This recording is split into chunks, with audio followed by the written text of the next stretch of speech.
নরখাদক মুখ্যমন্ত্রী মমতা বন্দ্যোপাধ্যায় এবং নরেন্দ্র মোদী এদেরকে 2026-এ বিদায়ের ঘণ্টা বেজে গেল। আজকে তার শেষ ব্রেক পোতা হলো। কেউ রক্ষা করতে পারবে না। মমতা বন্দ্যোপাধ্যায়ের ক্ষমতা নেই এখানে টিকে থাকার। যারা এনেছিল তারাই আজকে 2026-এ বিদায় দেবে। আজকে এখানে কারা ছিল? সব এক একটা রূপকার ছিল। এই রূপকারের সঙ্গে এই মুখ্যমন্ত্রী মমতা বন্দ্যোপাধ্যায় গদ্দারি করেছে। সেই গদ্দারের জবাব পেয়ে যাবে। তার শেষ পেরেক আজকে পোতা হলো। মমতা বন্দ্যোপাধ্যায় দিন গুনতে শুরু করো। তৃণমূল কংগ্রেসের ভাইয়েরা দিন গুনতে শুরু করো। তোমাদের খাওয়া শেষ। শুধু সময়ের অপেক্ষা। বাংলার মানুষ উৎসুক হয়ে বসে রয়েছে। তোমরা বোম বন্দুক গুলি দিয়ে ভোট করাবে, দেখি তোমাদের কত বোম বন্দুক গুলি আছে। এই বাংলার মানুষকে সঙ্গে নিয়ে এই বাংলার সাধারণ মানুষ রুখে দেবে প্রত্যেকটা বুথে বুথে। 2026-এ তাড়া করে সংবিধানকে সামনে নিয়ে মমতা বন্দ্যোপাধ্যায় সহ এই বিজেমূলকে বিদায় দেবে। এই বাংলা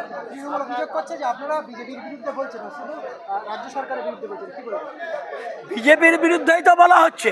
রাজ্য সরকার মুখ্যমন্ত্রী মমতা বন্দ্যোপাধ্যায়ের কলিজায় কেন জ্বালা করছে জানেন? কেন জ্বালা করছে? কারণ বিলটা তো ওয়াকফ বিল। আর এই ওয়াকফ এই পশ্চিমবাংলায় কতটা নিশ্চয়ই আপনারা শুনেছেন বলেছে আজকে, এবং তার 80%, 70 থেকে 80% এই মমতা বন্দ্যোপাধ্যায় নিজে খাচ্ছে, এই অভিষেক বন্দ্যোপাধ্যায় নিজে খাচ্ছে, ববি হাকিম নিজে খাচ্ছে, তৃণমূল কংগ্রেসের দলেরা হাজার হাজার কোটি টাকার ওয়াকফ সম্পত্তি নিজেরা লুট করছে। তো কলিজায় ব্যথা লাগবে না? অবশ্যই লাগবে। তারপরে দাদার মন জুগুতে হবে, নইলে ভাইপোকে ইডি দিয়ে তো তুলে নেবে, সিবিআই দিয়ে তুলে নেবে। তাই ভোটারদের, বিশেষ করে সংখ্যালঘু সম্প্রদায়কে বলির বকরা করছে ভাইপোকে বাঁচাতে।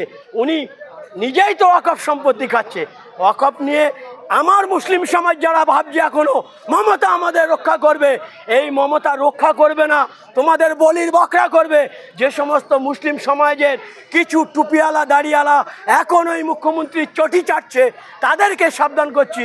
তোমাদের জন্য সমাজ আজকে কুলুষিত হয়ে যাচ্ছে, তোমাদের জন্য সমাজ পিছিয়ে যাচ্ছে, তোমাদের জন্য মমতা তার ভাইপো ববি হাকিম থেকে শুরু করে এরা ওয়াকফ সম্পত্তি লুট করে খাচ্ছে। তোমরা জানো না? তোমরা এখনো দিদির ভরসা করছো দিদি তোমাদের ওয়াকফ বাঁচাবে না। এখনো ফিরে এসো। যদি ভালো চাও, এই সমাজের যদি মুখ দেখাতে চাও আগামী দিনে, এখনো দিদির থেকে সরে আসো।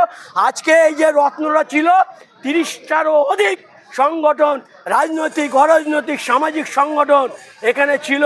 তারা বুঝেছে আজকে যে দিদি বাংলায় কি করতে চাইছে। ওয়াকফ বিল সমর্থন করছে না কি সেটা বুঝে গেছে।